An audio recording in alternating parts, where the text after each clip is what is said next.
Allô, bonsoir monsieur, comment ça va? C'est Naboul Mahin. Vous savez, votre pelé là, des fois, il y a très longtemps, je ne m'adresse plus à lui parce qu'au début, je le connais. Personnellement, je pense que c'est un jeune au début. Je pense que il avait besoin de connaissances et il disait sincèrement ce qu'il croyait. Mais j'ai compris qu'il mentait de façon cynique. Il mentait de façon cynique et il n'a pas honte devant la communauté nationale togolaise de dire des mensonges. Et c'est ça qu'il est en train de dire en parlant de-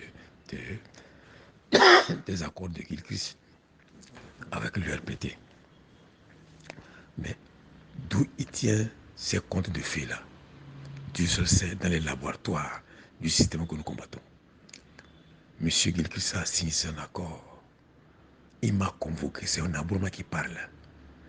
Il m'a convoqué, il m'a appelé chez lui. Je ne voulais pas aller à la cité. Je suis allé le voir. Il y avait Ouhim, qui est devenu son ministre. Il y avait l'autre, le député Habia Nikodem, qui était là quand on m'a convoqué. Et qu'il m'a dit, lui, il a signé un accord parce que lui voit que c'est tout ce qu'il faut faire pour que les choses marchent. On va partager le pouvoir, les ministères, les ambassades et tous les postes stratégiques. Ça va être partagé en deux parties égales. Mais Jean-Pierre Fabre et les Patrick ne veulent pas du tout. Ils les appellent, ils ne viennent pas. Et ils me disaient que même Wabe Nyonvia, Palmebe Nyonvia, c'est Isabelle qui l'appelle Palmebe Nyonvia. Il ne veut plus donner le nom d'Isabelle.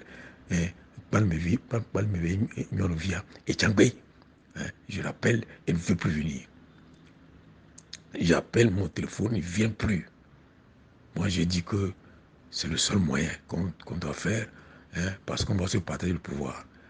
Et je lui ai dit, mais nous, on ne se bat pas pour partager le pouvoir. Nous, on se bat pour changer ce régime, pour que le Togo revienne un Togo de tous les Togolais, par une clique à la solde de la mafia de Paris. Je dis, non, on ne se bat pour ça. Alors j'étais fâché, il m'a dit, écoutez, si tu n'es pas d'accord, il faut aller voir Jean-Pierre Favre, vous allez jeter des armes et aller et faire ce que vous voulez faire. Je lui ai dit, mais si on va jeter des armes, ça ne vous regarde pas. Et je l'ai quitté. Alors quand tu entends un Pelé qui sort des âneries qui sort aujourd'hui, mais comment un garçon peut se permettre à la face du monde, du Togo, de raconter de tels mensonges et non? C'est incroyable. Merci. Alors j'ai oublié quelque chose d'important, c'est Nabouré Moyen. Mais lorsque M. Gilchrist me parlait pour m'expliquer les rapports houleux qui existent dorénavant entre lui, les Patrick, les Jean-Pierre Fabre, Isabelle, etc., mais il a appelé M. Habia. Il dit, mais Habia, amène-moi les dossiers des accords. Et Habia est rentré dans sa chambre. Il a amené les dossiers qu'ils ont signés. Et les partages pour tout cela. Il a déposé dans la table. Il me dit, monsieur Naboulma, il faut fouiller, il faut lire, voir. Je lui ai dit, ça ne m'intéresse pas. Je ne suis pas venu pour les postes. Je ne suis pas venu. Parce que j'avais le réflexe quand la nuit, disons le soir, vers 18 h, c'est monsieur Wim qui m'appelle au téléphone pour me dire que monsieur Nabourema, demain, le président voudrait vous voir le matin. Je lui ai dit que moi, je n'ai pas le temps. Parce que je ne voulais cessement parler.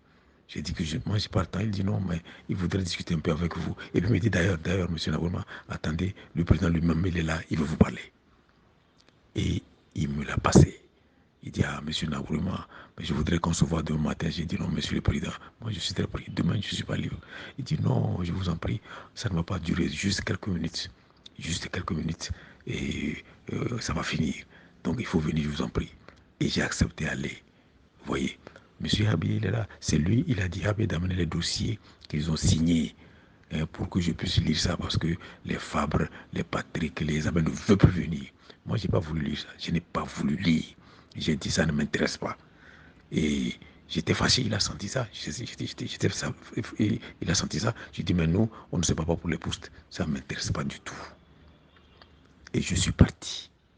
Alors quand un jeune homme se permet devant la nation, il prend la responsabilité de mentir devant le peuple, de se moquer du peuple togolais, tant pis pour lui. Monsieur, merci, monsieur enfant de Dieu, hein, qui me pose la question de savoir qu'avec recul, peut-on en ton âme, peux-tu en ton âme et conscience dire que votre choix a été meilleur? Mais monsieur Olympio a déjà répondu. Il a dit que c'est un échec. Il a répondu. Monsieur Olympio a répondu, il est intervenu sur une plateforme pour dire que ça a été un échec. Monsieur, comment vous appelez, Monsieur Ouine, ministre des Affaires étrangères, ministre d'État, est intervenu aussi pour dire que cet accord était un échec. Et puis ensuite, l'accord a été signé, l'accord n'a pas été dénoncé, mais les 7 ministères qu'on avait accordonnés à M. Olympio, on les a arrachés. Alors, ce n'est pas à moi de demander si l'accord a échoué, si c'est une bonne chose. Adressez-vous plutôt à l'UFC. Moi, je n'ai pas voulu de l'accord. Je ne veux pas savoir des résultats. Demandez à ceux qui l'ont signé. Est-ce qu'ils sont satisfaits? Vous aurez la meilleure réponse, monsieur. Merci.